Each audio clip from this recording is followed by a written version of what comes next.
Hello, and welcome to this episode of XYPN Radio. I am your host, Alan Moore, and I'm excited to have my co-host, Michael Kitces, here with me, talking about our 2022, I always get this wrong, 2023 benchmarking survey, 2022 data. So thanks for joining me. I'm excited to be here, and I feel like we have to clarify the confusion. It's like 2023 benchmarking study, because that's when we put it out.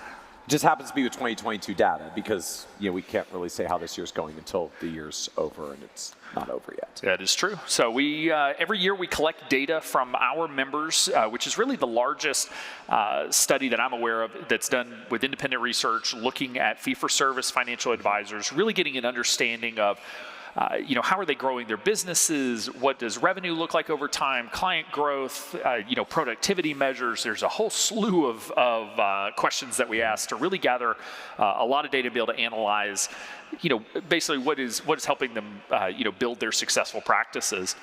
This year was actually the first year we moved our data collection process. We used to basically use a Survey Monkey type form, and we ended up moving it into our internal technology for members, which really increased participation. So this year, I believe participation was up about 70% or something like that from years prior. So we got a lot more data, a lot more information to be able to contribute, just to be sure that we're getting a well-rounded representation.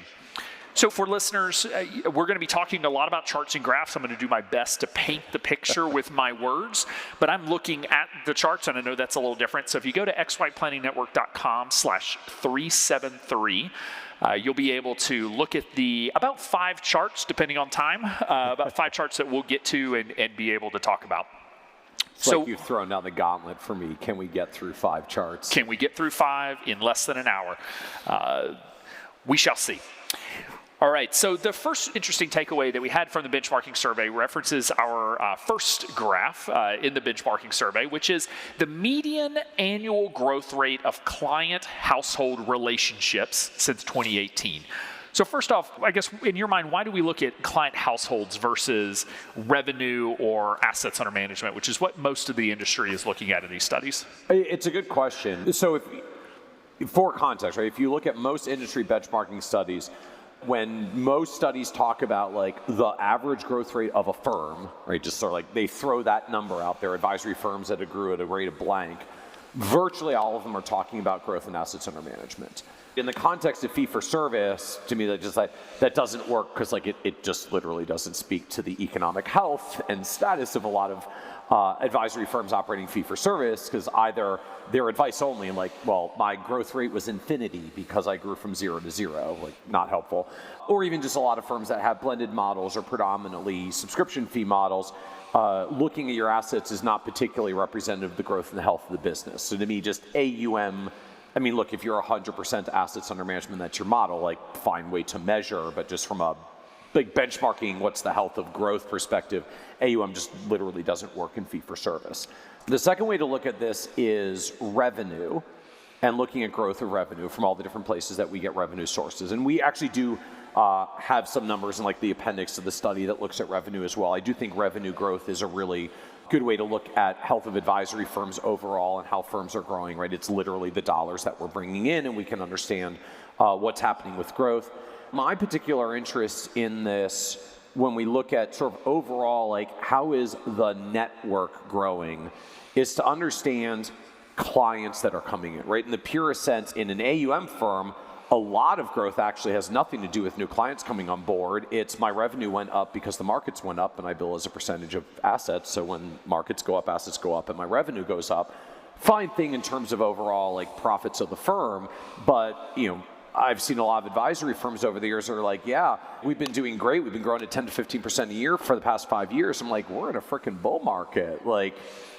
The markets are up 10 to 15% a year over the past 5 years. So if you tell me you're up 10 to 15%, that basically means you probably have added 1 client in the past 5 years. Fine if that's how you want to run your business and you're at a good revenue point, not a great way to really understand health of the business and growth of the business. So to me, the sort of purest, simplest measure to understand what growth looks like is, are new clients coming in? Are we signing new client households? Are we adding to the client headcount? And to me, that's sort of one of the purest equalizers across firms, across models, across types. So like that's why we look at it from a pure business perspective. I think there is also a lot of value in looking at revenue growth, and I encourage anyone like looking at healthcare practice, revenue growth is a good thing to look at. But even if you're thinking about revenue growth in the purest sense, like break it out into what is my revenue growth from new clients and what is my revenue growth from existing clients, right? If I'm assets under management, they added assets. If I'm subscription fee, I raised my fees or they moved up tiers. If I've got tiers and they moved to a higher tier. It's always important to understand the breakdown of your revenue growth between new revenue from new and new revenue from existing in kind of the purest sense. But to me, like when we're looking at what's going on with XYPN overall, I continue to be intrigued by just flat out how many new clients are getting signed up. And one of the beauties of having done this study now, I believe it's 7 years. Yeah. It's been we've been doing this for a long time now. Is that we have the data so that folks aren't having to report 5 years ago. We're able to collect this data over time and sort of see things like again, this chart speaking to the median annual growth rate of the client household. So basically, what percentage of new households did the advisor add in the last 12 months? And so, if you go back to 2018, it was 28%. 2019 was 29%. 2020 and 2021 were about 33%. And then 2022 did come down, but it was still 20% in terms of growth. And I believe what we said over 5 years, that averages to about 28% year-over-year growth for 5 years. Yeah, compound average annual growth rate's just about 29. I would say CAGR, but no one actually knows what CAGR means. CAGR, like compound average annual growth rate, yeah. When I look at this number overall, I mean, it was interesting. So over the years, there was a lot of discussion around, and frankly, even like criticisms in the direction of XYPN and the subscription model in general. Well, are people going to stay around when markets get turbulent, the economy gets turbulent? Is anyone going to stick around? And so it was fascinating to me to see in practice, like as we went through 2019, 2020, pandemic volatility, 2021, the overall economic volatility and layoffs is now basically had no measurable effect. In fact, as we highlight in the data, client growth rates were actually a little bit better into 2020 and 21 during the pandemic than they were before. But then we did see at least a relative growth slowdown in 2022, and what strikes me, I can sort of see what happened in practice and just knowing a lot of our member firms and the challenges that they went through over the past year. So it turns out, at least as XYPN members tend to build their firms, not so sensitive to market cycles and market volatility, not even quite as sensitive to economic cycles and economic volatility, but it turns out we are actually remarkably sensitive to interest rates. Go figure, there's an interest rate sensitivity thing that ripples through who XYPN members serve, right? And in the pure sense, interest rates went up. What happened as interest rate went up? Cost of capital got more expensive. What happened as cost of capital got more expensive? Slowdown in acquisitions by venture capital and PE firms, slowdown in new investments, general slowdown in mergers and acquisitions across lots of industries, big slowdown in IPOs over the past year.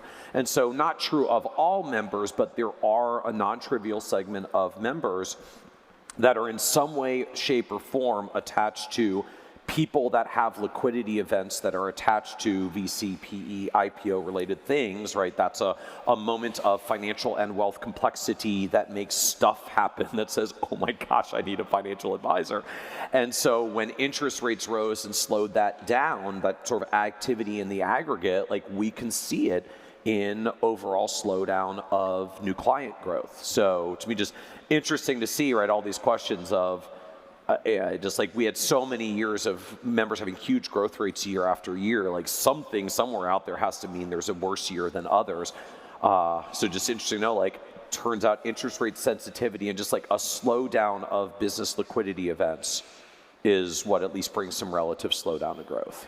Which is helpful for advisors who are building subscription-based businesses, doing fee-for-service planning to know, especially as you see interest rates continue to go up, interest rate volatility, and sort of the impact that you can start to predict that it's going to have on your business. And again, I look at that relative to the industry overall. I mean, this is true in pretty much any model, any segment you serve. Now, like different models get hit by different things. Like if you live in the AUM model, you just kind of know as an owner, like I'm going to have some pretty sweet margins, except 2 out of every 10 years when I get no money out of my business. Like I just get a goose egg, pretty much 2 out of 10 years. Whenever the bear market comes through and ripples through, and all your staff and expenses are still there, and your revenue gets clocked, and it just obliterates your bottom line. That's part of why advisory firms on the AUM model have historically run at these like 25-ish% margins, because that's how much buffer you need in 1 or 2 horrible years. Otherwise, you literally go upside down and your revenue is lower than your expenses, and suddenly you have to come out of pocket to make payroll, which pretty much no business owner wants to do once they've gotten to profitability in the first place. So, AUM models get slammed that way. Turns out, at least for what we're seeing now, like subscription models, or at least where the clientele that subscription models are focusing into, seems to be a little bit more sensitive to interest rates, and interest rates go in cycles as markets do. IPO cycles in general rotate through every 10 years, so this too shall pass. I think in firms that are seeing those slowdowns in the same way that you get through bear markets in the AUM model, but market cycles are a thing, and subscription models, to me, just like, it's not immune. It just turns out it gets hit in different environments. And if this was a bad year, then it speaks very well for the future of these firms. I mean, one of the things that I like to look at more broadly is, there are some other industry benchmarking studies out there. Investment News does a pretty good one with Ensemble Practice, Philip Palaviv's team, who actually helps to produce our study as well at XYPN. And then Schwab actually does what now I think is technically the largest benchmarking study out there, because they have a bajillion firms now with the merger, and they do internal benchmarking studies out to the advisors on the Schwab platform, which is kind of almost by definition overwhelmingly almost all AUM firms. And Schwab's client growth rate last year was 6. And that's really been the average. And that was a good year, because the 5-year compound growth rate was 5.1. Last year, at least, they got to 6. So I do find it striking at the same end. Like, you look at the slowdown, like, and I'll call it this relative slowdown that we saw in growth rate from the market cycles on a lot of XYPN member firms, but relative to AUM firms, like XYPN firms are still doing only 3x the growth rate of the average AUM firm, instead of the 5x growth rate that it's been for the preceding 5 years cumulatively. Which really also speaks to the concern that folks in the industry have been expressing since we started almost 10 years ago, and that was, will clients pay for financial planning? Will they just pay a fee for financial planning, or is the only way to charge them going to be a commission or an AUM fee? And the answer is a resounding yes. There are way more consumers who are able to pay out of cash flow, out of income for a financial planner than out of assets, simply because just not enough Americans have enough assets saved for that to work. And we continue to see the growth rate of XYPN members be exceptional when it comes to client growth. And I mean, to me, that's still like the biggest underlying point to me of just looking at the growth rates overall. Like, yes, I'm so thrilled to see so many of our members focus in niches and specializations, and we have some data that we'll show later that that really does accelerate your growth rates further. But I don't think it's as though like XYPN's got an average annual growth rate of client household of 29%, and Schwab's average is 5%, because we have niches and most AUM firms don't. There's so much pent-up demand for people that want to be served on a subscription model relative to how ridiculously difficult it is to find someone to be an AUM client that actually has money, it's liquid, available to invest, and not one of the other like 299,000 advisors have got in front of them and gotten that money already. Like it's just less competition for those clients. It's hard to find unattached AUM clients at this point, right? To me, one of the reasons why you see so much merger and acquisition activity in the AUM model is AUM firms cannot find clients to grow with organically, so their organic growth rates are low single digits, so they're buying each other because it's the only way to grow. and we look within XYPN and member network and growth rates like this, and right, everyone's conversations like, I've got capacity problems, I've got scaling problems, like my problem is I'm getting clients at too fast of a clip to handle this. And if you just look in the aggregate of 5% growth rates for AUM firms, like think about that relative to how many clients you actually have in your firm. I mean, it's like a lot of firms, their good growth year is like, we got 3 this year. Yeah, we have a lot of members that are getting 3 in a month, so. Yeah. All right, so we're going to move to the next chart, which talks about the average annual revenue for members over time when they've joined XYPN with few to no clients. Mm-hmm. And so the reason we look at this is because we want to be realistic with our firms that are starting from scratch. They're not able to bring clients with them. Maybe they're a career changer who's starting a business, doesn't want to go be a W-2 employee in our industry, like they want to start their own firm. We want to be sure that we're being realistic and setting proper expectations for what can you expect from year 1, year 2, year 3. What does it look like long term? And this chart has tons of data on it. So again, if you're listening to this. We've been making this chart for several years, and then we keep adding more data with each new year. I'm like, we might have to reformulate the chart a little. It's getting a little busy. But if you're listening to this recording, go again, xyplanningnetwork.com/373, and you'll be able to look at these charts. But basically what it shows is the progression of our members and sort of their revenue over time. And really, what it speaks to is just how hard those early years are. Yeah. And really, like we've been saying for a long time, from year 3 to year 4, sort of the end of your 36 months in business is really the tipping point for, when we see advisory firms really open up the floodgates. Yeah, this is an interesting chart. Just we've been producing this for a long time, and it really changes remarkably little from year to year as we keep repeating the benchmarking survey. Essentially what it says is, look, the first year is just horrifically bad for everyone. Most advisors get something like $10,000 to $20,000 of gross revenue. Your net is almost certainly in the red. Like gross revenue, maybe you're getting $10,000 or $20,000. By year 2, you're at about $50,000, give or take a little. By year 3, it goes to a little over $80,000.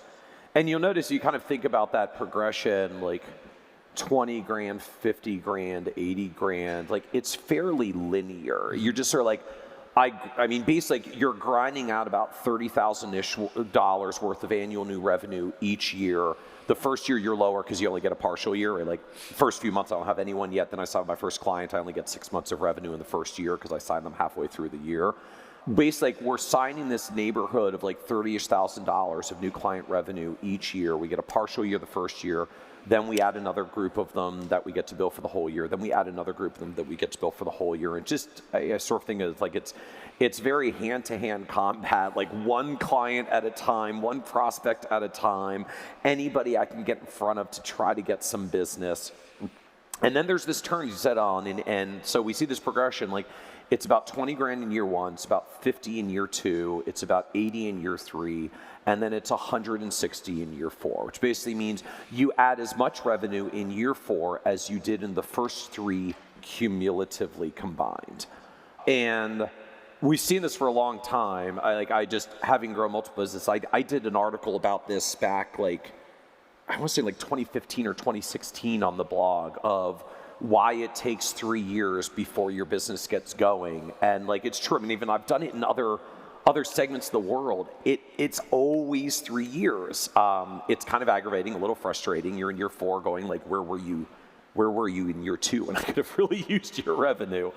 But I think there's just this phenomenon of it takes a certain amount of time. Right? The business is like, you have to be known, liked, and trusted for people to want to do business with you. And just, it takes time to be known and liked and trusted, right? In the purest sense, like you're going out into whatever community or specialization or niche or local networking thing you're doing, right? The first year you're just showing up a bunch and people are figuring out who you are.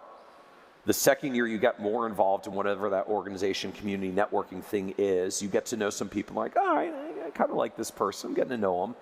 Then you show up for the third year and they're like, still showing up. Like, I guess they're legit. Like, this must be for real. They're still hanging around. Like, I think I trust that, like, this person's really like an advisor who's here to stay. And then next year I do business with you. I'm like, it took 3 years to get through just this known, liked, trusted sequence. And just as we find there's not a lot you can do to make that faster. That's why we say, like, have your runway, have your financial transition plan, have your reserves about how you're going to navigate through that, because it's hard to accelerate that curve. Some people get there faster because they're career changing from a prior industry where they already have friends and colleagues who trust them, or like they're breaking away from another firm, but they've already been in the industry for a while, right? If you've already set some of those roots in whatever you're going to focus on, you may get there a little faster because you're getting to build on the past. But if you're really starting from scratch, just this is the pattern we see over and over and over and over again. And obviously, with all data, this is an average. Some folks are going to be above, some folks are going to be below these numbers. And it's not intended to create, any like, oh no, I'm failing because I'm not hitting this number. It's really just to show a benchmark for, on average, how are XYPN members growing their practices, growing revenues, across the country, because this is going to have folks from Iowa and California in it. And so we're going to have different costs of living, different, different metrics there that are all sort of getting rolled into this data. But I think this is really telling, and again, continues to reiterate this message of, if anytime an advisor calls and says, all right, I need to make $100,000 in the first year or even the second year for this to work, it's like, then go get clients and be able to transition over with a book of business, because it is very, very rare that anyone's going to start from scratch and do that level of revenue because in their first year, because as you said, we only get half the year for some of those clients, even if you had $100,000 of run rate revenue looking out over the next 12 months, you would not have gotten that in your first 12 months. But to be prepared financially for the early years, which can be a slog. In the end, it's really not that expensive to run and operate an RIA. You can be pretty lean, but you do have to ensure that your personal expenses are covered. Yeah, you can cut back savings and that sort of thing for a couple of years while you're getting going, invest in the business, but you still got to pay the mortgage, still got to pay the car loan, still got to pay for daycare, whatever the things are, to ensure that you're able to make it. So, I would encourage listeners to use this data as sort of a roadmap for what you can expect and sort of goals to hit. Again, you may be a little higher than these numbers, you may be a little lower, but it gives a nice benchmark to look at. All right, moving on to our third chart. Really from day one, we've been talking about niches. I was reminded this week, Kristen Harrod is here at the XYPN Live conference, and I was reminded that I think she's the first one who introduced me to the concept of a niche. She was just a marketing genius, and was in corporate marketing for a long time, and then started her own firm, planning for parents. And I believe, was it planningforparents.com? Yeah. And I just remember, she would say, I only work with families in the San Francisco area that have a kid under 5. And advisors would be like, oh my goodness, like there's not enough clients out there. And she's like, are you kidding me? You know how many families there are with a kid under 5? And that was probably, 10, 12 years ago now. Yeah, she was early. But, that was really sort of this first introduction of like, wow, you can really grow a really successful business focusing on a really what would be considered a narrow niche of clients. And so from day one, we've been sort of beating this drum to say, in order to build a successful business, in order to be able to I would say, long-term scale, be able to compete in the industry with larger firms that have more resources, bigger marketing budgets, fancier office space, you've got to get focused.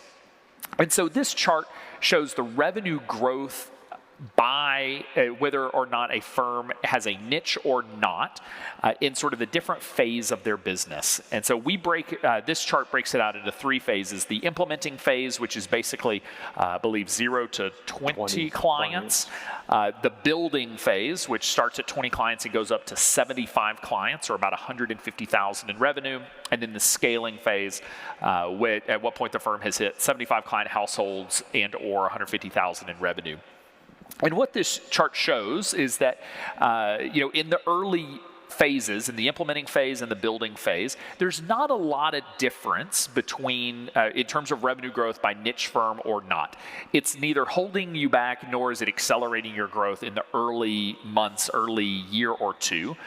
But it's really interesting in the scaling phase that all of a sudden, again, sort of the floodgates open and we see these firms growing significantly faster. And so this is new revenue for the year, correct? Correct. Yeah. What we want to look at here is specifically as firms are across different stages, just dollar for dollar, like how much raw dollars of new revenue did you add over the past 12 months, depending on what firm stage you're in, right? Because obviously, just at some point, larger firms can add a little bit more revenue a little faster because you're larger. You may have more people. You can get more client referrals because you literally have more clients to refer. So we wanted to segment them out by what stage they're in because there is just a tendency of the larger your firm, the more you can grow because the more client base you have to build from. But also to specifically segment out like just firms that have focused in niches versus those that have not, and can we see differences in what their growth patterns look like? And it makes a lot of sense that in the early days, when you do have a niche, you're going to have friends and family and folks from outside that niche market reaching out to you saying, hey, do you provide services to me? And if you're turning that business away, clearly that's going to impact those early years of revenue. But it really is about laying the foundation to build on then. Because if you have a lot of clients from outside your niche, eventually you hit this point of max capacity. You have your 75, 100 clients, whatever the number is, and you've given up half the seats on the bus to clients that you don't really want to be working with long term. So now you got to go graduate, quote unquote, those clients, move them to a different advisor, however you end up managing that transition. And it's a really painful process. And I think what you see is, once you hit sort of the scaling phase where capacity becomes a challenge, these firms that have a niche focus it's a lot easier to streamline your processes when you are focused on a single client type or single client challenge that sort of defines your niche versus trying to be all things to all people and doing a little bit of this and a little bit of that, and you're switching from doing a Social Security analysis to a student loan analysis in the same day. You're going to be a lot less efficient. Yeah, the phenomenon I find, look, because growth is so brutal for everyone in the early years, and because of this phenomenon that it takes 3 years to be known, liked, and trusted, just as we sort of show in the charts here through implementing and building phases, there's basically no material difference between whether you're growing in a niche or not, right? Just like when you're in sort of this hand-to-hand combat phase, like I'm just trying to slog it out one client at a time, like a new client's a new client's a new client. I don't have enough clients to fill my time. I would like more clients so that I can actually get paid for my time. So any client I can get fills my time and lets me get paid for my time and feels like a positive step forward. And because it takes so long for that known, like, trusted effect to kick in, you basically can't see much difference for the better part of the first 2 or 3 years. Then you get to the other end of that, and just what we see, what the chart shows is when you get out to the other side, suddenly the firms that have built in the niche specializations are adding revenue at basically a 50% higher rate. Like you're about $66,000 a year versus $99,000 a year. You're suddenly adding revenue at a 50% higher rate because either you spent those 3 years just like churning it out one client at a time and growing linearly, or you were setting a foundation as something that has focus and you come out the other end growing exponentially. And to me, in the purest sense, like that's the difference that you see on these is it basically doesn't change your trajectory much in the first 3 years. The question is when you get to year 4, is year 4 just another grinding year like year 3, you just get a couple more client referrals on top? Or is year 4, I'm growing exponential momentum because now I'm actually known in my community of whatever the thing that I was trying to get known for, and suddenly people are just sending me business from all sorts of directions. Even like people I've never worked with send me business because they know that that's my thing, and they met a person who needs help with the thing, and they sent them to me. And most of us remember pretty clearly, like the first time I get a referral from a client, and the first time I get a referral from someone I had never actually worked with in the first place. And that second part comes a lot faster and more powerfully, we find, with niches. Just you literally get known for a thing, and people are like, oh my gosh, I know a person that helps with the exact problem you're dealing with, and that additional layer of referral growth starts to come. And we do see a lot of cross referrals between XYPN member firms. When they do have a clearly defined niche, that means they're going to have folks who are reaching out potentially that are not in that niche. And most of us got into this business because we wanted to help people. We didn't want to turn people away. We wanted to be sure they ended up with a good advisor, a fiduciary advisor. We didn't want them to sort of send them out into the wilderness and end up with someone just selling them a product. And so the ability to then connect those prospective clients with another advisor that's going to be a good fit for them, that provides services for them. It's so much easier when you have a clearly defined niche versus when you're sort of, I work with individuals, families, business owners, women, and trust. It's like, okay, well, so who am I supposed to send you? Like, I guess everybody? But I've got we have almost 1,800 members. Which one am I supposed to say, is going to get that referral? And so if you're really clear on, we work with, folks with equity comp challenges, or we work with small business owners, or, there's just a whole range of things that, we have members that works with online sex workers. We have members that works with Chick-fil-A franchise operators. They've just got a whole slew of different things that of different niches that have been featured on the podcast over the years, and just it makes it so much. You just become so much more referable when you have a niche that you can clearly define, and that others can then clearly really understand what it is that you do and who you do it for. Yeah, to me, it's so. On the one hand, this is why, you look at anyone that's scaling successfully in a niche, and I have literally never heard anyone say, I niched too soon. Or too narrow, even. Or too narrow, even. I have heard many people say, I wish I'd done this sooner. I wish I'd focused it sooner. Now, the one thing I would attach to this, because to me, there is a misconception I find around sort of niches and the phenomenon of trying to niche early, which is this fear I'm afraid to niche because I just need any revenue I can get from anyone that talks to me. If someone talks to you and they want to give you their life savings, take their money. It's okay. No one's saying you can't do that. They're just saying don't market to them. If I go out there and say, I'm the leading expert in the area in recent divorcees, and someone just comes up to me I heard you're a great advisor, will you work with me? Sure. I'm not marketing to you. I'm not trying to reach out to you. I'm not going to go to any networking meetings to meet you. I'm not going to have any marketing materials for you. My website's not going to speak to you. But if you know I've been an advisor for a long time and you would like to give me your life savings and pay me to give you a financial advice, yes, okay, that's fine.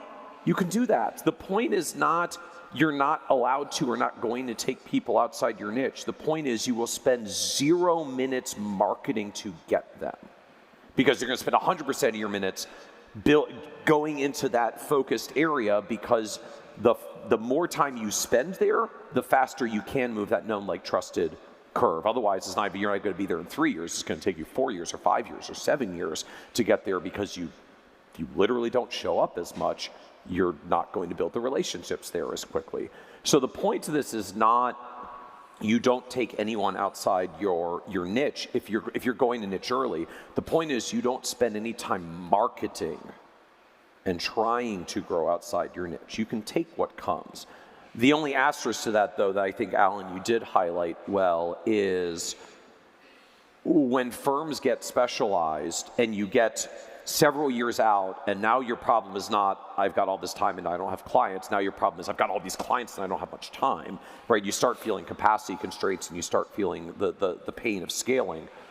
Now you do get to a point often where you start to realize those non-niche, non-ideal clients, they take a lot more time because they don't fit your systems and processes, because they need different things that don't fit your standard offering. And often they're paying you less, because when we have a focused, specialized offering, we can often command a good premium price for a premium quality offering. You're not a premium offering to your client that doesn't fit your specialization. You're just an advisor they paid off the street to do something. And so you can quickly get to a point where your non-niche clients take the most work and pay you the least for your time, and become a problem from that problem, air quotes, a problem from that perspective. Which means the only warning I really give to people if you are going to take clients outside of your niche early on is you have to be prepared to graduate them when the time comes. Not now. Now, like, you need the revenue and want the revenue, take the revenue. That's fine. But when you hit capacity, and now suddenly your choice is, I can work extra hours on evening and weekends.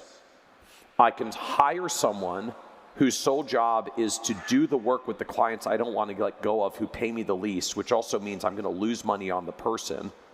Or I can just fix my practice and realize that a client that's not profitable for me is probably not one I should be serving.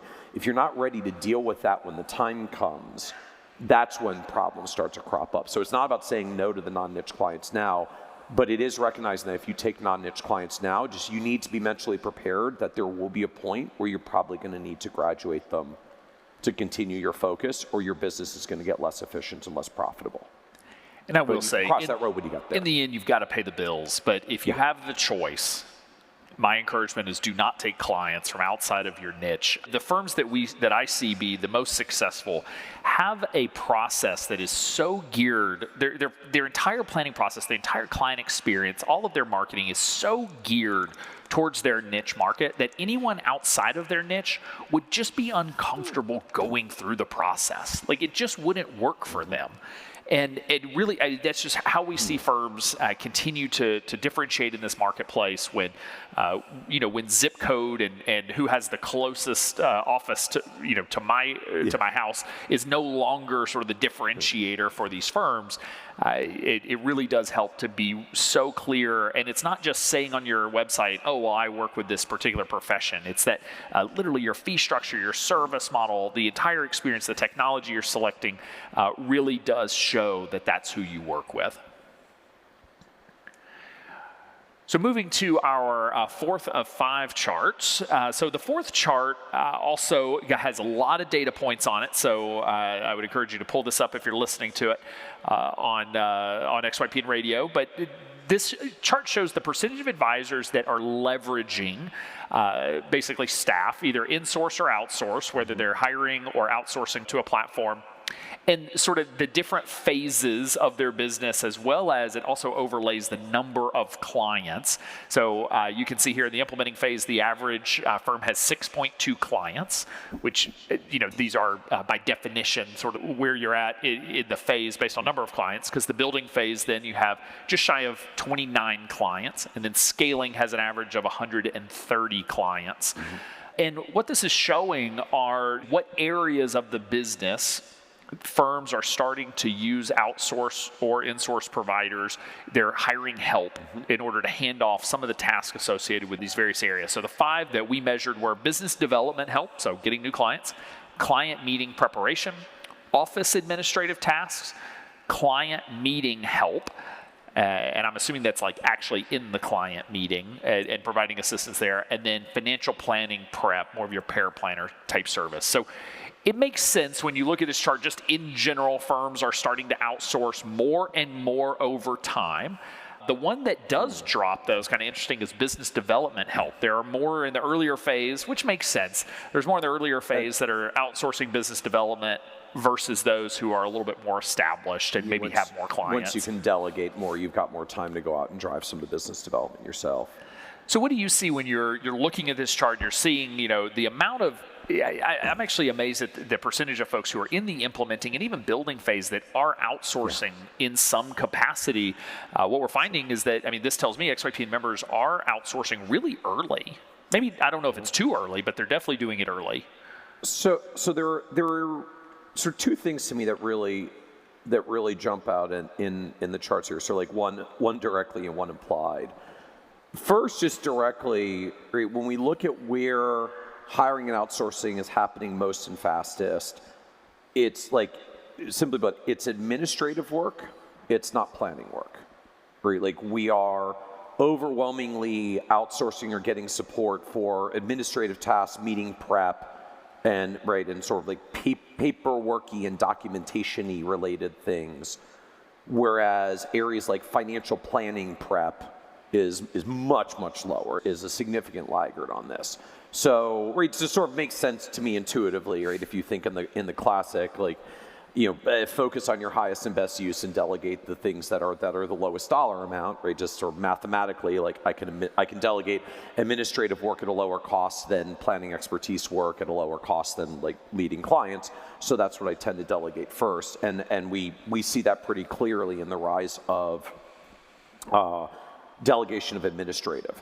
The thing that strikes me about this, though, just when I look at member firms, and we didn't directly measure this in the benchmarking study, but I know it crops up, and I'm seeing it happen a lot across member firms. A lot of members, their first hire is not an administrative person. It's an advisor. It's an advisor. It's an associate advisor. But then when we look at what are you giving the associate advisor to do, we're giving them mostly administrative work and maybe a tiny bit of planning stuff. So we like justify and rationalize it is an associate planner hire. But like, just look, I love creating opportunities for more advisors, some of whom may be listening to the podcast and hopefully are looking for these job opportunities. But I have to like put on my business owner hat first and foremost and start asking the question, like, are firms hiring associate advisors too quickly at just what ultimately is a higher price point, right? It costs more to get a good high quality associate advisor than to get a good high quality administrative team member. Are we hiring associate advisors too early and then paying them to do administrative work, which frankly at that point is not good for the firm? You're spending more on staff than you need to for the tasks that get done. And ultimately I would argue is not even the most ideal for associate advisors, because most of us when we're coming in at that stage of our career are kind of looking for like a planning job, not a mostly administrative work that occasionally gets a little bit of planning stuff job. So this does to me raise questions about whether we're being a little bit too fast to hire associate advisors and a little bit too slow to hire administrative help. When I look overall, and we have some separate work on this that we've done with our Kitces research studies around advisor productivity, that when we look overall, the most common hiring path by a pretty large margin is the first hire is administrative, and then the second hire is an associate advisor. The administrative hire, just you shed a whole bunch of stuff that you shouldn't be doing, often don't want to be doing. It frees up a bunch of your time. You get back 5, 10, 15 hours a week that you really have to spend because now you have like 20, 30, 40 clients and it's taking more time. You let go a bunch of those tasks. That lets you get further with your own client base because you free up a bunch of other stuff so you can just do planning work, reviews, get new clients, and let go of a bunch of the rest. And that gets you further down the road than then say, okay, well now I'm at like 60 clients, 70 clients. I've leveraged the heck out of myself with an operations person, but I really just need someone to help do more planning work and be able to actually field some client phone calls and inquiries and do more on that end. Now I need the associate advisor who will be really productive because they don't have to do administrative work because I've now had my admin person on for a year or 2 or 3 who's got those processes dialed in. And so now even when I hire my associate advisor, I can get them focused on the planning work that's meaningful much more quickly, and we can continue to grow faster. So there is it doesn't surprise me at all looking at this saying we mostly let go of administrative work first. It kind of makes sense in the classic delegation sense. But this does strike me because the tasks that are being delegated does not match to what I see a lot of firms choosing as their hiring sequence. You know, Jerry, our EOS implementer here at XYPN, he'll say job titles just confuse people. We do see this. You know, Monique, who runs XYPN Ops, formerly known as XYVA, she'll have advisors reach out and they'll say, oh, well, I'm looking for an outsourced paraplanner. And, initially she would say, oh, well, sorry, that's not a service that we offer. We're focused on administrative tasks. But one thing she has found is if she starts to ask, oh, well, tell me more about what it is that you're looking for that paraplanner to do. Tell me about some of those tasks. And when they go through the list, it's all administrative tasks. Really, they're trying to just hire someone who does data entry, does administrative work. They're not looking for someone who actually will do plan analysis, make recommendations that get vetted then by the lead advisor. And so some of it too is just literally how we use some of these titles, like associate advisor, paraplanner. What do we really mean? Would you put paraplanner on the administrative side, or the associated, or is paraplanner and associate advisor sort of synonymous? So that's an interesting question, just in sort of a titling thing. I would characterize it more on the planning side, right? In sort of the purest sense to me, paraplanners are doing financial plan preparation. Like, here's all the data, gather the data, get the data into the software, start preparing the analyses, crunching the numbers, and then like bring me something to look at so we can figure out what the recommendations are. They may not be fully formulating the recommendations, and they're certainly not delivering them to the clients. To me, sort of like the core difference between the paraplanner and the associate advisor is the associate advisor's in the meeting, and the paraplanner never goes into the meetings. They're just, air quotes, sitting in the back office in front of a computer doing planning work. Associate advisors typically are part of the plan delivery process and typically will have more client communication interaction as well. Notably then, in that context, one of the other things that we found from our research is that for most advisory firms who hire a paraplanner, the paraplanner is typically the 6th hire or the 7th. And that's differentiating between paraplanner and associate advisor. Correct. So you said first hire is admin, second is associate. First hire is admin, second hire is an associate advisor, third hire is a service advisor to handle like lead client responsibilities, right? Like, okay, I appreciate you're your associate advisor, you're in the meetings, you're handling some basic client correspondence and interaction, but like I literally need someone who can manage the relationship so I never have to show up to that client again because there's just too many clients. Like I need to hand off the client. So service advisor is often 4th. Now you've basically got kind of an Angie Herber style diamond team structure. At this point, often firms are looking at another sort of administrative operations support person. If they've got an investment function, a trader sometimes shows up here, but just like, I got 3 advisors. If I fill them to capacity, my admin person's gonna start getting busy and there's other stuff going on. Then as the firm continues to grow, next hire is often one more advisor. We start spinning up a new advisor team now because my kind of core diamond is getting crowded. And at this point, I have often 4 advisors in various capacities, increasingly focused on client service. They're doing all of this client work, and there's just so many darn financial plans because I'm probably now north of 200 clients. It's like, can we just have someone who's really good at sitting in front of a computer and doing all the planning tasks? Because at several hundred clients, I have enough planning tasks that I can actually fill someone's day just sitting in front of a computer doing right capital things or e-money things or money guide things. But it takes a lot of clients to actually keep an advisor busy, a paraplanner busy, only sitting in front of a computer doing that work. When firms are earlier on, we find it's very rare to actually find a paraplanner because if you get away from titles and into job tasks, actual functions, either they're doing more administrative work and they might be called a paraplanner, but they're really more of a client service administrator, or they're really sitting in client meetings and interacting with clients on communication and what I would characterize more as an associate advisor. All right, we're going to move to our final chart, and this is staff productivity by business type. Now, these are measuring basically different types of firms between solo, boutique, and enterprise, which we've talked about on the podcast before. But a solo firm is characterized as only having one advisor. You may have support staff or admin staff, but there's one advisor. You have boutique, which is a multi-advisor practice, and then you have enterprise, which is really like 20 employees and above.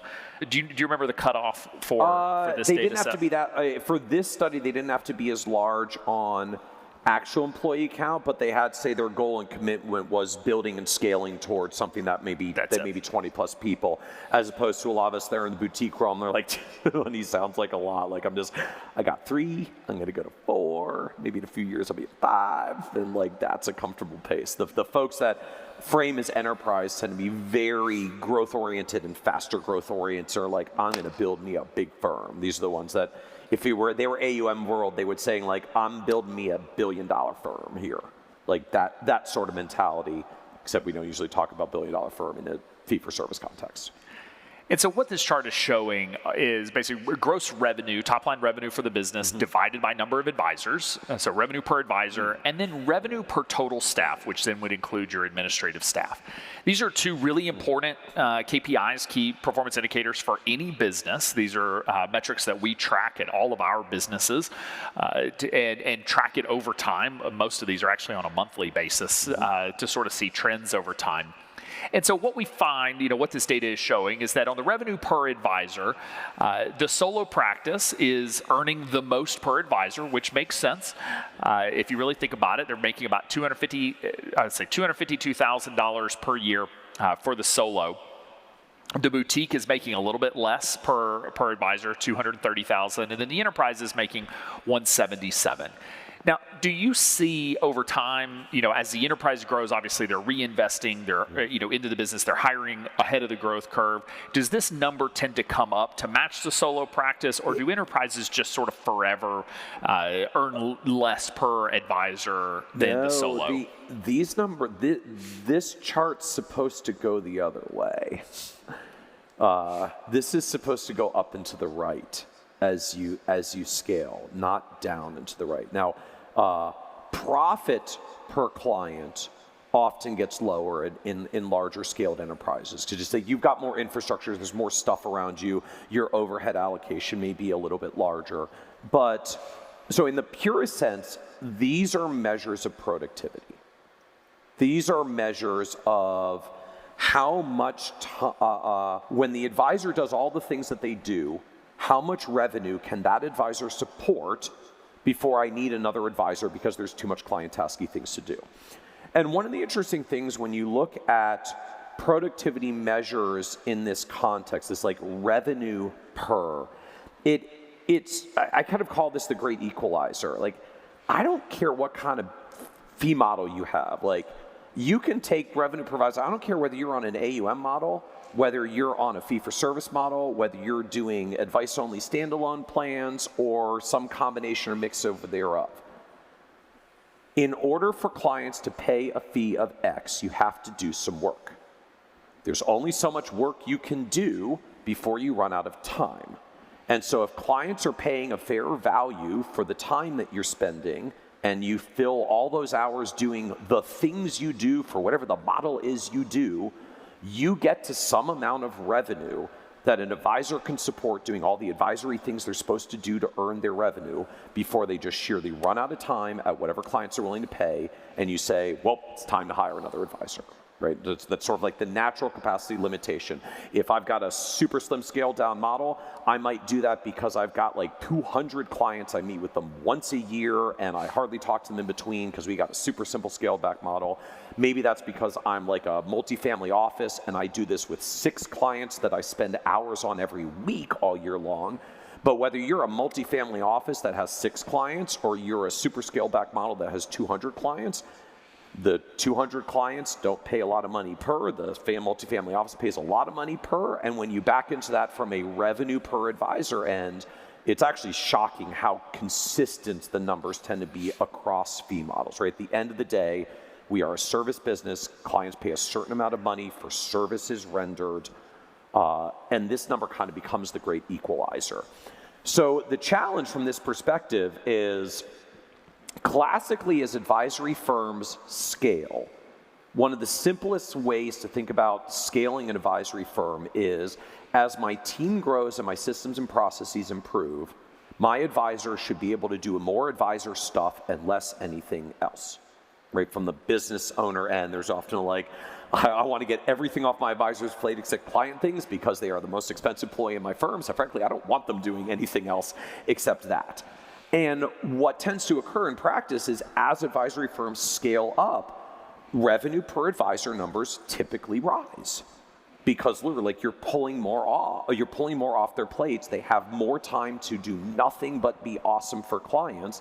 And so by whatever means you do the awesome things and get paid by whatever your awesome fee model is, that number typically rises. So not uncommon to see smaller advisory firms at about $250,000 of revenue per advisor. That's actually a very, very common number to see for firms as they're growing up towards about $1 million of revenue, like 250, 300,000 of revenue per advisor is not uncommon. So like I can be at $250,000 as a solo. By the time I'm $500,000 of revenue, I've probably got 2. By the time I'm $1 million of revenue, I've probably got 3, and I'm about to hire my 4th as the number starts to lift. Because, as we said earlier from the hiring sequence, like I've got 1 or 2 admin staff behind them now pulling things off their plates, so I can get my advisors more focused. And I would note in this context, revenue per advisor in this is any advisor who is interacting with clients directly. So this is your lead advisor and your associate advisor that goes into this number. So ideally, firms start moving up and to the right. When you look at like the mega RIAs out there that are the like 5 million, 10 million revenue firms, your proverbial $1 billion RIA, you'll often see these revenue per advisor numbers get up to $500,000 or $600,000 of revenue per advisor. If you want to look at just like industry overall for context, if you pull out like the numbers from Merrill Lynch and Morgan Stanley, you can actually take their total revenue, divide by their total advisors, and even see what this is in large warehouse environments. The answer there, about $1.1 million of revenue per advisor. It turns out when you work with ultra wealthy folks, which is typically where wirehouses are focused, you just get paid more for your time. They do it in lots of different ways, but at the purest sense, like you work with ultra high net worth people, often they're paying you the equivalent of $600, $700, $800 an hour. You bring that back to a revenue per advisor number, you end up with really big numbers. So to me, like the core concern on this is the firms that are growing are actually seeing their revenue per advisor drop when normally it should go up. In part, like this is how I can tell from the study that we're hiring associate advisors and giving them administrative work to do, because we're getting numbers that look like what administrative staffing looks like, even as we're hiring advisors, but we're not actually getting better capacity. We're not lifting more revenue per advisor because they don't actually have time to do a lot of client things because they're doing a lot of non-client, non-advisor things. Well, So, if you look at the chart, I mean, revenue per advisor in an enterprise firm being $177,000, revenue per total staff in an enterprise firm being $150,000, that means all but maybe half of a person are advisors. Almost everybody in these enterprise firms are advisors, and just I look at that and say, well, look, so there's 2 ways that you can end out being almost all advisors and almost no administrative staff. One is you're hiring advisors and having them do everything, including administrative work, and it's like it's not a good staffing allocation. Like just in the purest sense, you're paying people a lot of dollars to do things that even they should be delegating. I mean, you probably delegated to them, that's why you hired them, but they should be delegating it as well. You're paying people at a level that's not commensurate to their skills, or you're giving them tasks that's not commensurate to what their capabilities actually are, right? And it's sort of the proverbial, like, you've got a super awesome smart person and you're giving them intern work. The second way that you can get to this is you're one of those people that's super awesome at operations and systems. A few of us are just wired that way. I was talking to a member at XYPN Live. He is just shy of $1 million in revenue, and it's literally him alone. He doesn't even have any admin staff, but his hobby is Zapier, and he's really good at it. He has workflowed the bejesus out of everything, and the whole firm sings with his nearly $1 million of revenue, and it's literally just him. That's arguably an extreme example. Almost no one gets $1 million of revenue without admin support. But some of us are just, it happens to be how we're wired. It's the gift that God gave us. We're really good at operations and admin, we're good at operations and systems, and we make the thing so darn efficient that we basically skip some of the admin hires and we just go straight to the associate advisor hire. But if that's your gift and where you are, you shouldn't need the associate advisor until later, which means if your gift is systems and operations and processes, you might have a revenue per staff that's very similar to your revenue per advisor because you have almost no ops staff, but the numbers are freaking sky high because you just made like all of the administrative work automatically vanish through technology automation in your firm. So these numbers should be, your productivity numbers should be amazing because you made all the work vanish. These numbers suggest to me like we're not making the work vanish. We're failing to get sort of the operational leverage of a business by making sure that tasks are tiered to the person that's best tied to those tasks. Well, Michael, we are up on time. There we go. Per usual, the red light starts flashing at us anytime we do a recording together. So, for listeners, you can go download the study if you want to see all of the information. Again, you can also go to XYPlanningnetwork.com/373 if you want to look at the graphs that we talked about specifically today, and this study is available to all of our members. So, with that, Michael, thanks for joining me today on the pod for this episode. And look forward to having you on next time. Absolutely. Thank you.